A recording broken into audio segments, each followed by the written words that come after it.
अस्सलाम वालेकुम defence lovers. Viewers, ये वीडियो F-16 लवर्स के लिए गिफ्ट से कम नहीं है, क्योंकि इस वीडियो में F-16 प्रोग्राम का पस मंज़र, इसके तमाम ब्लॉक्स की तफसीलात, इसकी तारीख और सलाहियतों के अलावा इसराइल, UAE और पाकिस्तान के ज़ेर इस्तेमाल मुख्तलिफ F-16 के ब्लॉक्स और उनके फ़र्क की अहम मालूमात भी मौजूद हैं। F-16 के एवोल्यूशन यानी इर्तिका पर तफसीलन बात कर लेते हैं। So let's start.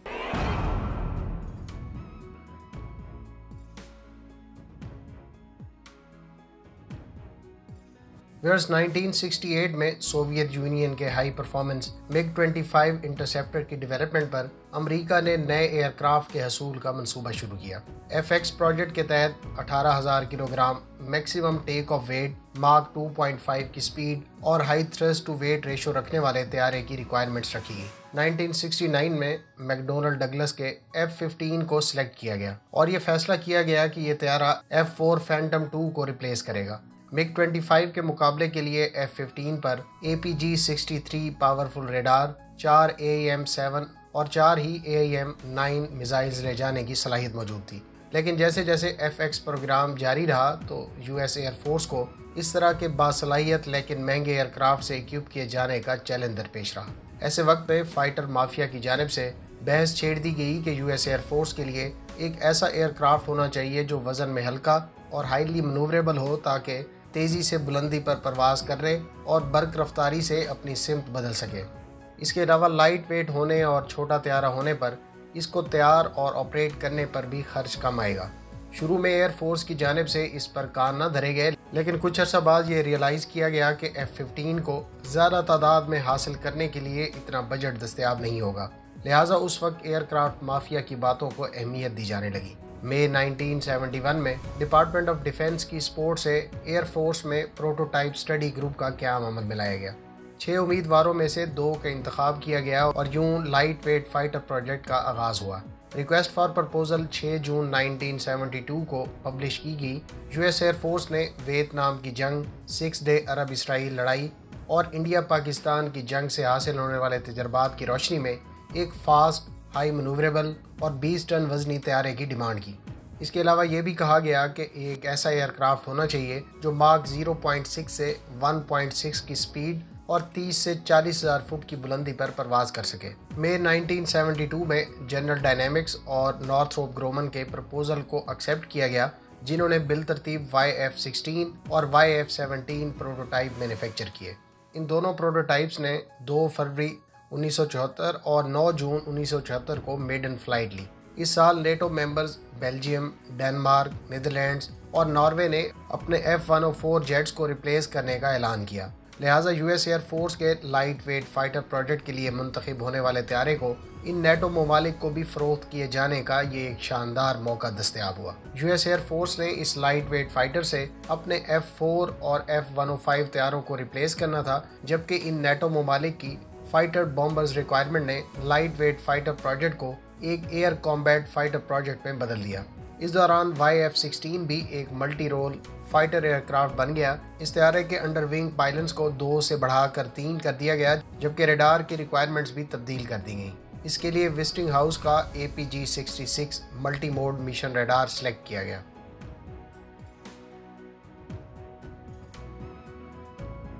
13 जून 1975 को US एयरफोर्स ने YF-16 के इंतखाब का ऐलान किया।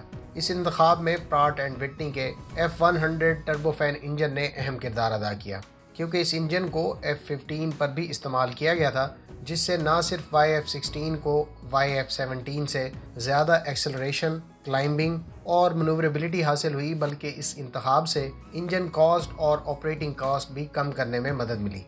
फुल स्केल डेवलपमेंट यानी FSD तक इन तैयारों में हार्ड पॉइंट को 5 से 9 तक कर दिया गया। मिड 1975 तक इन एयरक्राफ्ट के साइज, वजन और सलाहियत में काफ़ी इजाफा हो गया। एयर कॉम्बैट फाइटर का मुकाबला जीतने के 2 साल बाद जनरल डायनेमिक्स के F-16A तैयारे ने 8 दिसंबर 1976 को फर्स्ट फ्लाइट ली। इसके बाद अगस्त 1977 में F-16B ने पहली मरतबा उड़ान भरी। सोवियत ड्यूल सीट एयरक्राफ्ट की बजाय F-16B तैयारा फुली कॉम्बैट कैपेबिलिटी रखता था। B मॉडल में फ़र्क ये था कि रेयर कॉकपिट की वजह से इन एयरक्राफ्ट्स में A मॉडल की बजाय 17% कम फ्यूल कैपेसिटी थी। 70 की दहाई के आखिर में अमरीकी एयरफोर्स 650 F-16 तैयारों को खरीदने का फैसला कर चुकी थी, जबकि 7 जून 1975 को 4 यूरोपियन पार्टनर ममालिक बेल्जियम, डेनमार्क, नीदरलैंड्स और नॉर्वे ने 348 F-16A और B तैयारे खरीदने का ऐलान पेरिस एयर शो में कई अरब डॉलर के मुआहदे से किया। इन यूरोपीय ममालिक में से बेल्जियम ने 116, डेनमार्क ने 58, नीदरलैंड्स ने 102 और नॉर्वे ने 72 एयरक्राफ्ट ऑर्डर किए। इस मकसद के लिए यूरोप में 2 प्रोडक्शन लाइंस का क्याम भी अमल में लाया गया, जिसमें से एक नीदरलैंड्स और दूसरी बेल्जियम में थी। फ्रेंड्स, इनिशियल डिज़ाइन से लेकर अब तक F-16 में कई तरह की नई सलाहियतों का इजाफा किया गया है। तमाम मेजर तब्दीलियाँ F-16 के ब्लॉक्स की सूरत में देखने को मिली। जैसे जैसे ब्लॉक नंबर्स बढ़ते गए, F-16 की सलाहियतों में इजाफा होता गया। अब तक 8 मुख्तलिफ मॉडल्स में 4500 F-16 एयरक्राफ्ट मैन्युफैक्चर हो चुके हैं। 139 कन्फिगरेशंस के साथ इस वक्त F-16 दुनिया के 29 ममालिक के ज़ेर इस्तेमाल हैं। आज भी दुनिया भर के 25 से ज़ायद ममालिक की एयर फोर्सेज 3000 से ज़ायद F-16 इस्तेमाल कर रही हैं। YF-16 के पहले 2 प्रोटोटाइप और 8 फुल स्केल डेवलपमेंट एयरक्राफ्ट को कोई ब्लॉक नंबर एलोकेट नहीं किया गया, इसलिए इनको ब्लॉक 0 एयरक्राफ्ट कहा जाता है। अब हम F-16 के मुख्तलिफ काबिल ज़िक्र ब्लॉक्स का जायज़ा ले लेते हैं।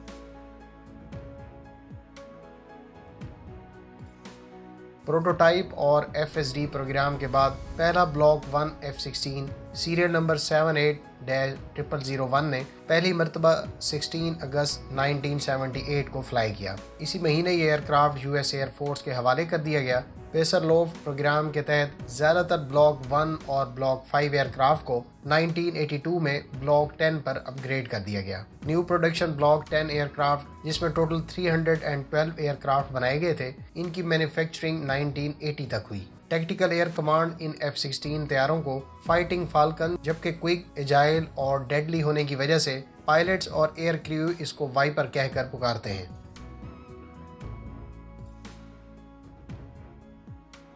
चौदह साल के अरसे में अमेरिका, बेल्जियम और नीदरलैंड्स तीनों प्रोडक्शन लाइंस में टोटल 983 ब्लॉक 15 एयरक्राफ्ट मैन्युफैक्चर किए गए। याद रहे कि ब्लॉक 15 F-16 का अब तक सबसे ज़्यादा प्रोड्यूस किए जाने वाला एयरक्राफ्ट है और ये अब भी कुछ एयर फोर्सेस के ज़ेरे इस्तेमाल है। इस ब्लॉक का वर्टिकल स्टेबलाइजर गुज़श्ता ब्लॉक से 30 गुना बड़ा है और यही मोस्ट अपेरेंट डिफरेंस है। ब्लॉक 15 ने ऑपरेशनल कैपेबिलिटी अपग्रेड्स यानी OCU के तहत कई नई सलाहियतें भी हासिल की, जैसा कि डाटा ट्रांसफरिंग, नया radar altimeter, wide angle reflected HUD, advanced Westinghouse AN/APG 66 V2 radar, जिसमें ट्रैक वाइल स्कैन सलाहियत और AIM-7 स्पैरो और AIM-120 air to air missile launch करने की सलाहियत मौजूद थी। इसके अलावा इसमें प्राट एंड विटनी F-100 220 जैसे पावरफुल और रिलायबल इंजन की तनसीब काबिल ज़िक्र थी।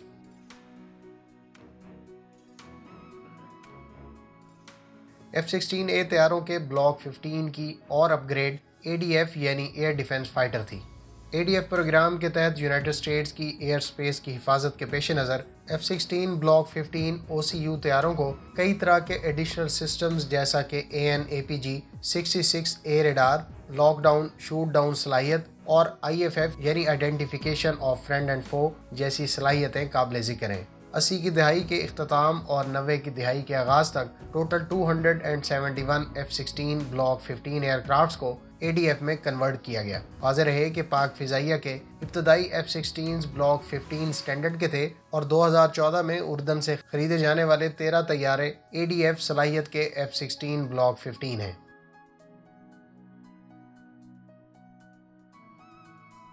F-16AB ब्लॉक 20 की अगर बात करें तो ये तैयारा ख़ास तौर पर ताइवान एयर फोर्स के लिए बनाया गया। इन एयरक्राफ्ट्स की सलाहियत ब्लॉक 50-52 के बराबर तस्वुर की जाती है।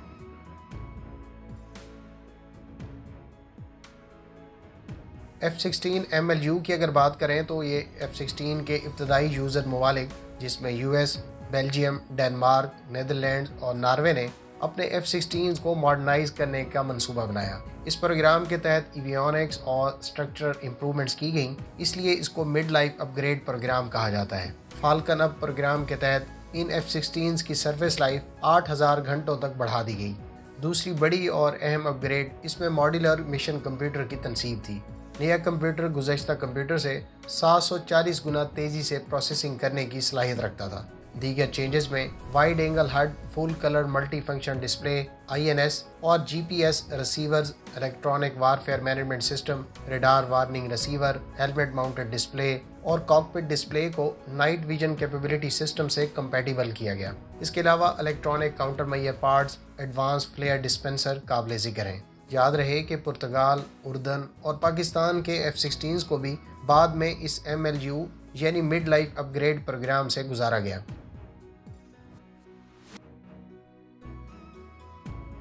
F-16 CD ब्लॉक 25 की अगर बात करें तो CD मॉडल बुनियादी तौर पर F-16 की सेकंड जनरेशन है। फ्यूजलाज तो सेम है, लेकिन बज़ाहिर फ़र्क ट्राईएंगुलर पार्ट की वर्टिकल स्टेबलाइजर के नीचे तनसीब है। इसके अलावा दीगर अपग्रेड्स में बेहतर fire control computer, inertial navigation system, multi functional display, नया data transfer, jam resistant UHF radio और सबसे अहम नया AN/APG 68 रडार, जिसकी ज़्यादा रेंज, एंटी जैमिंग सलाहियत और बेहतर टारगेट रेजोल्यूशन काबिल ज़िक्र है।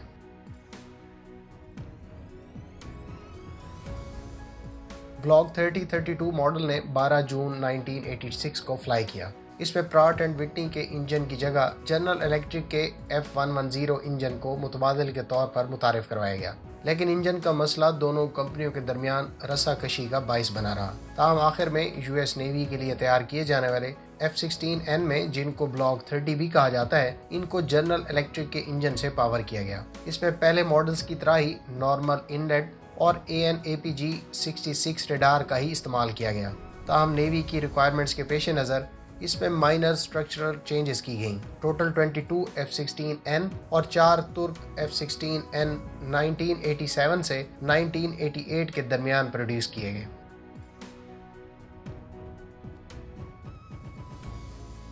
ब्लॉक 4042 के साथ F-16 ने नाइट, ऑल वेदर और प्रिसीशन अटैक सलाहियत हासिल की। पुराने एनालॉग फ्लाइट कंट्रोल्स को डिजिटल फ्लाइट कंट्रोल से बदल दिया गया। इस फीचर की बदौलत लॉटेंट पार्ट्स को इंटीग्रेट करने में मदद मिली। दीगर अपग्रेड्स में AN/APG 68, V3 और V5 advance radar, wide angle HUD, air intakes के नीचे 2 एडिशनल स्टेशंस का इजाफा। याद रहे कि इन 2 स्टेशंस पर टारगेटिंग और फॉरवर्ड लुकिंग इंफ्रारेड यानी FLIR पार्ट्स नस्ब की जा सकती हैं।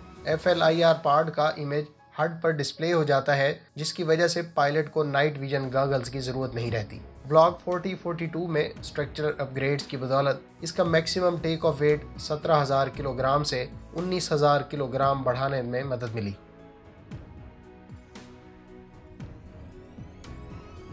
फ्रेंड्स, जहां तक ब्लॉक 5052 की बात है तो इस ब्लॉक में F-16 को AGM हार्न यानी high speed anti radiation missile को लॉन्च करने की सलाहियत हासिल हुई। इस सलाहियत की बदौलत ये aircraft suppression of air defence जैसे ऑपरेशंस कंडक्ट कर सकता है। इसमें पहले से ज़्यादा advanced AN/APG 68, V7 radar, AGM harpoon antiship cruise missile और ज्वाइंट स्टैंड ऑफ वेपन को भी मुतारिफ करवाया गया। ब्लॉक 50 को प्राट एंड विटनी और ब्लॉक 52 को जनरल इलेक्ट्रिक के इंजन से इक्विप किया गया। वाज़ेह रहे कि जहां भी ब्लॉक के एंड पर 0 का हिस्सा आता है उन F-16s में जनरल इलेक्ट्रिक के इंजन, जबकि जिन ब्लॉक्स में आखिरी हिस्सा 2 है उनमें प्राट एंड विटनी का इंजन इस्तेमाल किया गया है। मिसाल के तौर पर ब्लॉक 3032 में ब्लॉक 30 में जनरल इलेक्ट्रिक का इंजन और 32 में प्राट एंड विटनी का इंजन नस्ब है। यही सूरत हाल ब्लॉक 50-52 के हवाले से भी है।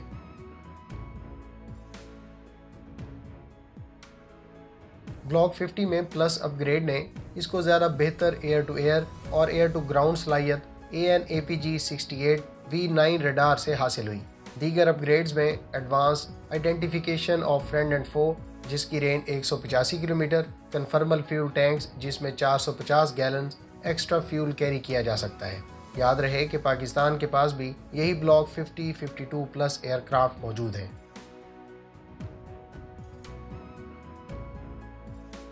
इसराइल के लिए तैयार करदा ये F-16 ब्लॉक 52 प्लस पर बेस्ड है। इसराइली F-16s में इजाफी टेक ऑफ वेट की सलाहियत मौजूद है। 23,600 kilogram maximum take off weight के साथ ये F-16 के सबसे हैवीएस्ट एयरक्राफ्ट्स हैं। इसके अलावा आई मॉडल में तकरीबन 50% एवियोनिक्स इसराइली साख्ता हैं। इसराइली F-16s में Elisra active passive self protection system इसकी इलेक्ट्रॉनिक वारफेयर स्वीट में काबिल ज़िक्र है। दीगर F-16 की बजाय F-16I 8 फ्लेयर डिस्पेंसर से लैस है।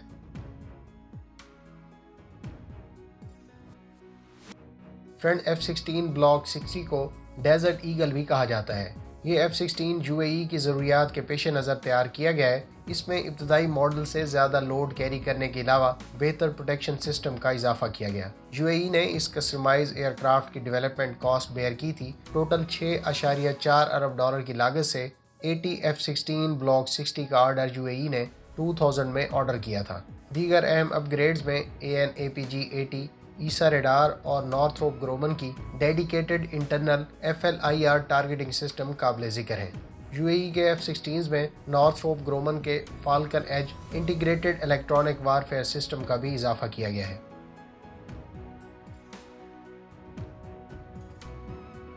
फर्स्ट ब्लॉक 70 F-16 के सबसे जदीद और मौजूदा दौर के चैलेंजेस से निपटने के लिए इसका मोस्ट एडवांस वर्जन है। F-16 वाइपर या ब्लॉक 70-72 को सिंगापुर एयर शो में पहली मरतबा अनवील किया गया। इसमें नॉर्थरोप ग्रोमन का AN/APG-83 scalable agile beam radar, इसके अलावा centre pedestal display, high resolution 8x6 screen, automatic ground क्लूजन avoidance system, advance electronic warfare system, ज़्यादा पेलोड और कई तरह के 5th जनरेशन तैयारों के हमपल्ला सलाहियतों का इजाफा किया गया है। उम्मीद है इस वीडियो से आपकी मालूमात में इजाफा होगा। अगर आप इस तरह की मज़ीद वीडियोस देखना चाहते हैं तो हमारे चैनल को सब्सक्राइब करें और साथ में मौजूद बेल आइकन दबाएं ताकि आपको हर नई आने वाली वीडियो का नोटिफिकेशन मिल सके। मिलते हैं नेक्स्ट वीडियो के साथ। अपनी दुआ में याद रखिएगा। अल्लाह हाफिज़। पाकिस्तान जिंदाबाद।